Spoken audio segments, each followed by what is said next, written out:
Everyone remembers Jordan, Gretzky, Montana, Jeter. This isn't about them. This is about the other guys. No Hall of Famers, no MVPs. This is the unheralded. And we're telling you, don't forget about Sam Cassell.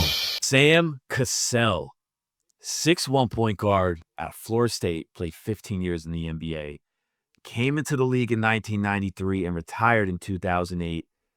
Best known for being a clutch performer in big moments and also for a unique celebration when he hit a big shot. Yeah. All right, Brian, when you think of Sam Cassell, what do you think of? The first thing, low-hanging fruit, the Jadakiss verse. I get bucks like Milwaukee because like Sam, I Cassell. Love it. Every time I hear it, it gets stuck in my head for 2 days. Clever. Also, it hits home how dominant he was for that short window with Milwaukee. That was amazing. And then as a Knicks fan growing up, you'll never forget the window closed on the Knicks when they lost to the Rockets. The years MJ was retired, that was it. That's Ewing's chance. And then Sam Cassell, this rookie, comes along with his dominant squad of Olajuwon and Kenny Smith and Vernon Maxwell. Right. And it harmed Knicks fans for life. That's what I remember about Sam Cassell. Yeah. I mean, look, I'm a Knicks fan also, right? So my first memory of Sam Cassell still takes me off, man. Just like you're saying. I remember him coming up huge in the finals against New York back in 94. He was a rookie. Yeah. Rookie, he came on the team. You got Vernon Maxwell. You had some really good players on that team, and he's the guy who hit a couple of really huge shots. One huge shot at the end of Game 3. I think it was a three-pointer in the final minute that gave Houston the win. Yeah, painful memory. Yeah. Looking back on his career, just as we talk about it, certain things run through your mind. Later on in his career, we'll probably get into it with Boston. Rajon Rondo came in as a rookie with a dominant big man in Kevin Garnett and, Ray Allen, Paul Pierce, and he won a championship the very same way Sam Cassell did under Sam Cassell's mentorship. How awesome is that? Yeah, good memory, and we'll get to that team a little later on. Look, man, really good all-around offensive game. Pretty consistent, was on a lot of competitive teams. He was never the best player on the team, but he could be the best player in any given game. Definitely a piece that tied everything together, and, he had some big moments. Guess the teams. So, let's get right into it. Can you name every team that Sam Cassell played on? I'm going to give a shot. 15 years is an amazing NBA career. Yeah. 15 years. Come on. So, obviously, Rockets, right? He ends up going to Milwaukee for some really, really good years. He had a strong year or two in Minnesota. And then he starts jumping around. He had a fairly good stint with the Clippers. At some point, he wound up in Boston. There might have been one before that in Boston. I know he played for the Nets. I'm going to say that's probably it. The Nets were, I don't know at what point were the Nets, but they were in there somewhere. Yeah. Listen, it just 30 years ago. Is this why I remember some of this stuff? He did pretty good. So drafted in the first round by Houston, played 3 seasons with the Rockets. 22 games on Phoenix. 16 games on Dallas. Then he spent 3 seasons with the Nets, 5 seasons in Milwaukee, and those Milwaukee teams, part of that 3-headed trio that was, they were really competitive. 2 seasons in Minnesota, 3 seasons with the Clippers, and then 17 games with Boston where he ended his career. 8 teams. Yeah, heck of a career. All right. Speed round. Speed round. How many All-Star games did Sam Cassell make? Not many. I'm going to say the one year he had was the Jadakiss year. I get bucks like Milwaukee because like Sam Cassell. I'm going to say 1 year that he had put up insane numbers on Milwaukee. That's one. So the answer 1 is correct, but it was in 2003, 2004 with Minnesota. Interesting. He averaged 19.8 points and 7.3 assists. Basically a 20-7 guy. Yeah, I was surprised that he didn't make any in Milwaukee as well, because that's, besides the Rockets memories, I associate him a lot with those Milwaukee teams, right? They were really good. So I was surprised he didn't make any.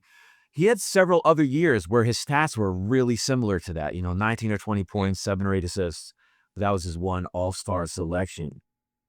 Now, did he make any All-NBA teams? Probably that same year. In my mind, if you don't make the All-Star team, you don't make the. I'm gonna say 1, and it was probably the same year. That is correct. He was All-NBA second team that year. He actually played with the MVP that year. Garnett. That's correct. Yeah. Who else could it be, right? Yeah.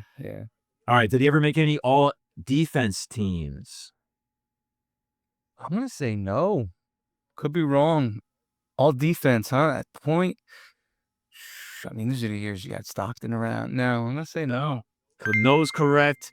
You don't really think about him as a defensive stopper necessarily, but he did get votes for all defense in 2000, 2001, so he could definitely hold his own. Okay, did he win a championship? Easy answer. So let's amend that. How many championships did he win? We had the 2 with Houston. Rudy Tomjanovich, never underestimate the heart of a champion. Never forget that. Yeah. He won in Boston, so that's 3. 3. You're on fire today.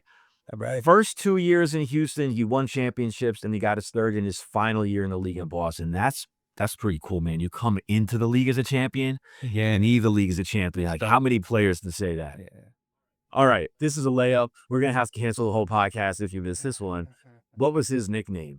So I always thought of him as the alien. Is that not the one you were going for? No, Alien? that's like Sam I Am. Sam I Am. Okay. Sam I Am. All right, we're not canceling the podcast. I'll give you another chance. Some more good nicknames coming up, so you'll have a chance to redeem yourself. Okay. All right, so let's go into some stats, some career highs. Single game career high in points. Within 5, can you guess his single game career high? He's got to have at least one 40-point game. Definitely not a 50-point game. Somewhere in the 40s. I'm going to go low 40s, 43. Okay, so he scored 40 once in a double overtime game with Milwaukee against Chicago. Shot 18 of 24 that game. So he wasn't just chucking up shots. Give volume. 18 to 24, really solid percentage on a 40-point game. Okay, within 3, can you guess his career high in assists for a single game? Definitely over 10, but less than 20, 15. Oh, very close, but he had 19 assists in the game with Milwaukee. So good score. 19 assists in a single game. Really hard. You got to be you've got to be a special player to do it. He had some good scores. It has to. Michael Redd. One more. He won a title in Boston as well. Not the big dog. Ray Allen. Oh, how did I miss that? Yeah, you're right. Wow. Okay. All right. Cherry picked stat. Now, time for our cherry-picked stat of the day. He was 4th in the NBA in win shares in 2003, 2004. You do advanced stats? I do not. Also, I don't know what that means, but you're 4th in the NBA in win shares. I know that must be good. Yeah. He received MVP votes that year. That's how good he was. The Minnesota year or a year in Milwaukee? That's the Minnesota year, 2003, 2004. He got votes for MVP while Kevin Garnett was on his team. Interesting. Yeah, and I remember you can vote for first, second, third. Yes. Okay. But all NBA second team MVP votes, heck of the year. Yeah. So, I mean, he averaged 15.7 points and 6 assists per game for his career. But at his peak, for several years there, he was basically a 19-8 guy. So, yeah, he had a pretty high level there in his prime. That's hard to do in the end over a long period of time. 15 years for your career stats. Yeah. Amazing. You think about how many players have a really low point beginning or end of their career where it really takes down their career totals, but he was pretty consistent. Okay. Did you know? Did you know that he was traded 3 times within 6 months? In August of 1996, he was traded from Houston to Phoenix. You know who went back to Houston in that trade? Going from the Suns to the Rockets. I can't even picture him in a Suns jersey. He must have played maybe 2 games with the Suns or something. From the Suns to the Rockets. A player. Barkley. So also Barkley. Wow. Let's try to get a ring on Houston. So part of the Barkley trade. And then that was in August of 96. And then the December of 96, he was traded from Phoenix to Dallas. You know who was part of that trade? Phoenix to Dallas. So who went from Dallas to Phoenix? Gotta be Steve Nash. Jason Kidd. Yeah. So part of the Barkley trade, part of the Jason Kidd trade. And then in February, he was traded from Dallas to the Nets. So 3 times in 6 months. But yeah, play a couple games Okay. for each of those teams in that period. All right, man. That's Sam Cassell's history. Where is he today? Sam Cassell's actually a very well-respected assistant coach. He's with Boston now. He recently made some headlines. There was a little controversy with the J.J. Redick signing to coach the Lakers. J.J. Redick with no head coaching experience. I love J.J. Redick. Sam Cassell and a lot of other people thought Sam was in line and deserved a shot at the head coaching job with the Lakers. He didn't get it. He's a little salty about it, but I foresee him being the head coach at some point. The players love him. He's got the background where he earned that respect. So assistant coach for the moment. Don't be surprised if he's a head coach in the future. I would not be surprised at all. Look, from his rookie year in the league, he was able to take charge and lead a team and show the poise, right? So I think it's a natural fit to be a leader of another group. So early, late, or on time? What do you think?